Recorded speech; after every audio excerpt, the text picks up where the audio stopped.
Seriallar yalnız əyləncə vasitəsi deyil, həm də mədəniyyətin təbliğində, iqtisadiyyat və sənaye potensialının formalaşmasında mühüm əhəmiyyətə malik audiovizual məhsuldur. Dövlət dəstəyi ilə çəkilən seriallar isə bir çox ölkələrdə bu sahənin inkişafını müəyyən edən əsas strategiyalardan biridir. Bu ən texniki, ən xırda texniki işlərdən tutmuş, aktyor heyətinə, senarist heyətinə qədər, rejissor heyətinə qədər maddiyyat önəmlidir və burada dövlətin dəstəyi çox vacibdir.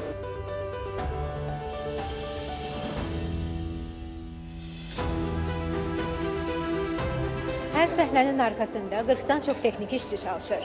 Sabit maliyyə vasitəsilə səhnələr daha detallı və keyfiyyətli çəkilir. Bütün bunlar göstərir ki, dövlət layihələrində texniki standartlar yüksəlib və yerli serial bazarında peşəkar yanaşma formalaşıb. Dövlət hesabına çəkilən serialların əsas müsbət cəhətlərindən biri də aktyorlar üçün davamlı məşğulluq və peşəkar təcrübə imkanları yaratmasıdır.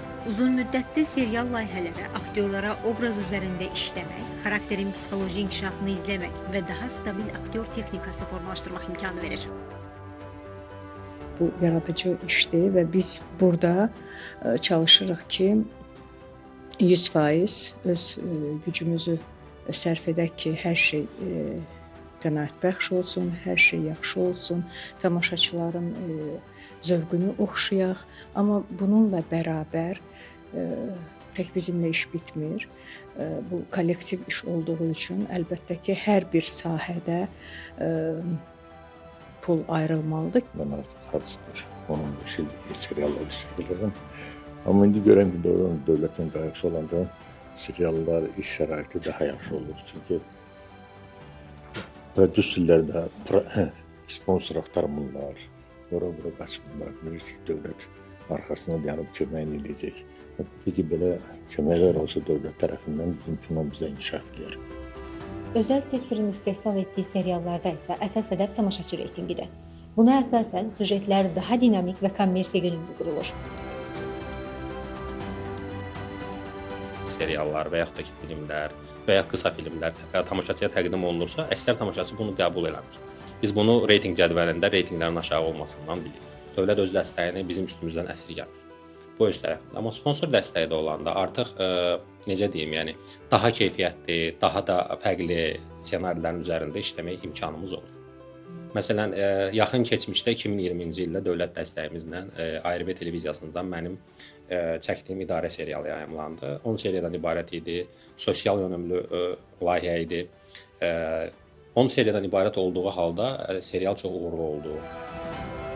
Son dövrlərdə televiziya seriallarının istehsalında dövlət iştirakının artmasının bariz nümunələri Azərbaycan televiziyası tərəfindən çəkilən Dirilən Adam və 4-cü Divar ekran işləridir.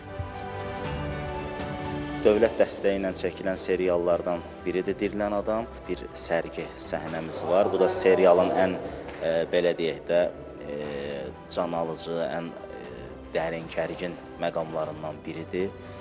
Çünki bu səhnə çox şey həll eləyir, qəhrəmanın iç dünyasını biruzə verən səhnələrdəndir və aktyor heyətimiz çox peşəkarlardan ibarətdir. Bununla yanaşı, digər televiziya kanallarında da dövlət dəstəyi ilə seriallar hazırlanır ki, bu da prosesin yalnız bir kanalla məhdudlaşmadığını göstərir. Hazırda ictimai televiziyada dövlət sifarişindən bir neçə serial istehsal olunur. Bunların içərisində Bölmə adında serialımız gələn ilin əvvəli efirdə olacaq. Daha sonra Mikrorayon adında serialımız var, qısa seriallardan o efirdə olacaq.